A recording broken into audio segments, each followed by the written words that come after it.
최근 한 달여간 수도권을 제외하고 확산세가 두드러진 곳이 바로 광주광역시입니다. 그런데 지난달 유흥업소에서 비롯된 집단 감염을 추적해봤더니 서울의 사랑제일교회 예배에 참석한 확진자 2명이 그 원인이었다고 방역당국이 밝혔습니다. 사랑제일교회 관련 확진자는 이미 1,170명 가까이 되는데 계속 늘어나고 있습니다. 정진명 기자입니다. 광주 유흥업소에서 확진자가 나온 건 지난달 12일입니다. 감염자가 잇따르면서 확진자는 23명까지 늘었습니다. 방역당국은 역학조사 과정에서 한 여성 종업원의 가족만 집단 감염된 걸 주목했습니다. 휴대전화 위치 추적을 한 결과 이 여성 종업원과 가족 한 명이 서울 사랑제일교회 합숙 집회를 다녀온 걸 찾아냈습니다.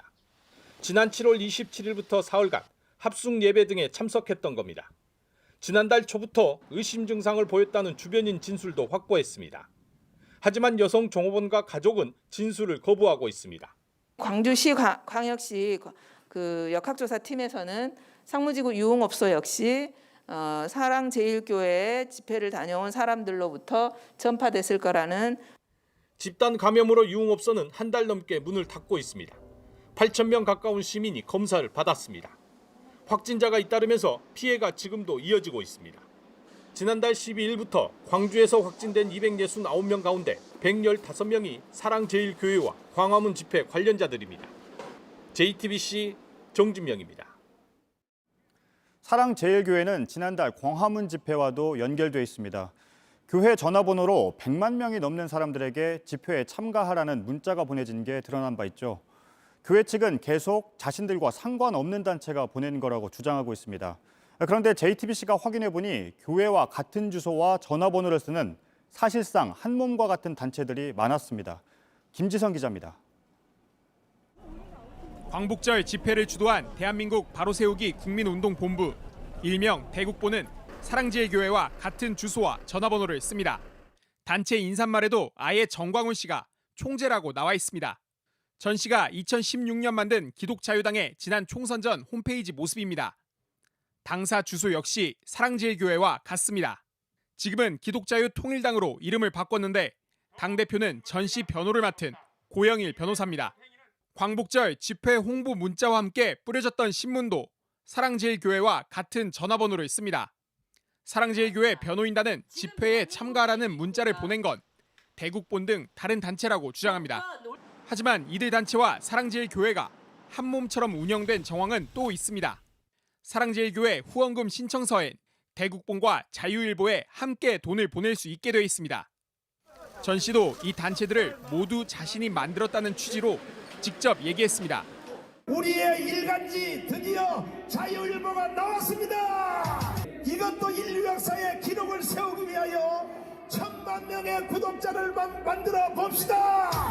법원은 지난 5월 재개발 구역 안에 있는 사랑제일교회를 철거해도 된다고 결정했지만 교회 측은 건물 안에 기독자유당과 대국본 등 다른 단체도 있다며 버텨왔습니다.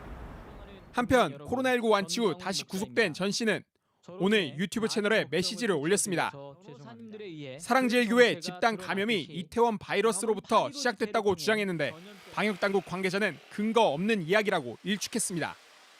JTBC 김지성입니다. 저희 취재진이 확인해보니 사랑제일교회의 전화번호는 스팸 문자 신고 홈페이지에 주의할 번호로 분류돼 있습니다. 그동안 교회와 관계없는 많은 사람들에게 무작위로 문자를 보내온 겁니다. 신고자들은 내 번호를 어떻게 알았는지 모르겠다고 입을 모으고 있습니다. 이어서 정재우 기자입니다. 스팸 문자를 신고하는 홈페이지입니다. 사랑제일교회의 전화번호를 스팸 번호로 신고한 글들이 나옵니다. 도대체 내 번호를 어떻게 안 거냐 등 내 번호를 누가 유출한 거냐 고소하고 싶다는 내용이 대부분입니다. 이거 자꾸 오는데 이거 개인정보 유출 이런 걸로 걸어도 돼요? 뭐 이런 얘기들이 있으셔서 그걸로 하겠다는 사람들이 있어서 저도 기다리다가 같이. 한 인터넷 커뮤니티에도 사랑제일교회 전화번호로 스팸 문자가 온다는 글이 올라와 있는데 2017년에 작성됐습니다. 3년 전부터 스팸 문자를 뿌려온 겁니다. 사랑제일교회에 항의 전화를 걸었더니 회원으로 가입이 돼 있다는 황당한 답변을 들었다고도 합니다. 동의를 받지 않은 채 개인정보를 무분별하게 수집해서 이용해온 정황들입니다. 경찰은 방역법 위반 수사에 집중하고 있다면서 피해자들의 고소가 없으면 개인정보 관련 수사를 하긴 어렵다는 입장입니다. 하지만 개인정보보호법 위반과 관련된 범죄는 피해자의 고소가 반드시 있어야 수사를 할 수 있는 건 아닙니다. 법조계에선 피해자가 많은 만큼 개인정보보호법 위반 여부에 대한 수사가 필요하다는 목소리가 나옵니다. JTBC 정재우입니다.